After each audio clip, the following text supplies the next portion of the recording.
Hi, I'm Pastor Kevin McClain from Trinity Lutheran Church here in Ashland. A warm and hearty Merry Christmas to each and every one of you from us here at Trinity. You know, Christmas can be a dark time. It's a season where, for months and months, darkness has seemed to overcome light. We see this even in the course of the days themselves, as the night gets longer and the day shorter. And we have seen that so much more throughout the course of this difficult year of 2020. But in Christmas, we celebrate the overcoming of that darkness with light. Not only do the days grow longer, and light truly begins to overcome darkness in the world around us, but we see in the birth of Jesus Christ the birth of a hope of overcoming darkness with light. You know, the darkness that we experience around the holidays, it may be from the mourning of a loved one.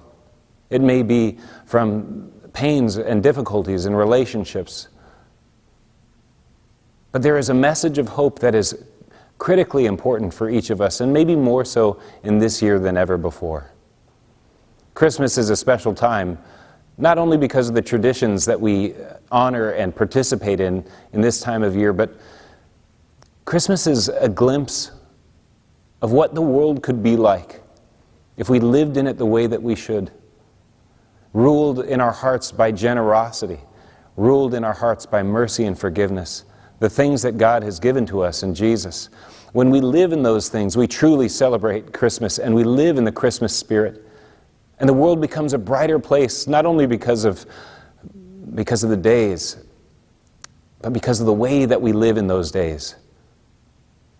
We ourselves can participate in the brightness, in the joy, and the overcoming of darkness. And that, friends, is an incredible and wonderful gift. It is a cause for celebration like no other. And so, of course, as Christian people, we celebrate it. We'll be celebrating that here at Trinity with a number of Christmas Eve services that we are welcoming you to. Due to COVID-19 restrictions, of course, there are going to be some accommodations that will need to be made, and we are making those to make sure that everyone will be as safe as possible. We remind you, of course, of all of the restrictions that we know about that have come from the governor's office and from the state health department, as well as the Ashland County Health Department. We will be providing services that are socially distanced, and we ask that you would come and wear a mask. We also would like you to come and celebrate the overcoming of darkness with light. To do that with a heart of love and mercy. We will be having services starting at 11 a.m. With a service here in the sanctuary, followed by a drive-through communion. We will be having a 3 p.m. Service for preschoolers. We'll be having a 4:30 service for families here again in the sanctuary. We will be having a handful of other services throughout the evening, to include our traditional candlelight services in the evenings at 7, 9, and 11 p.m. And we invite you to whichever of those fit your needs. But we are asking this year that you please sign up to participate in a service. The reason that we're asking that is, of course, we can't fit as many people as we're accustomed to. We're so used to being shoulder to shoulder, packed to the gills with extra seats put up here.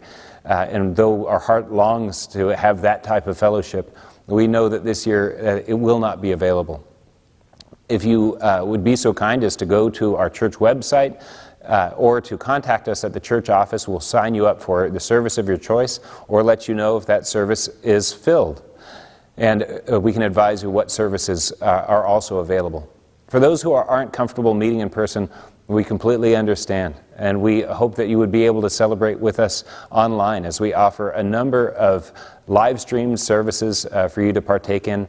And again, after the 11 a.m. service, there will be a drive-through communion for those who would like to participate in that way. No matter how you choose to worship with us here at Trinity, or if you're a part of a different church family and you're going to go and worship with them, we pray God's blessings on you. But know this, we celebrate because God has given us His Son. He has given us the hope in the future that we long for, and we long for one today. And if your heart is longing for this gift, God has provided. And we pray that you will know God's blessings in this Christmas season, that you will be blessed. You will be blessed because God is overcoming the darkness with light. Friends, Merry Christmas to you. May God bless and keep each and every one of you, and we hope to see you here at Trinity soon.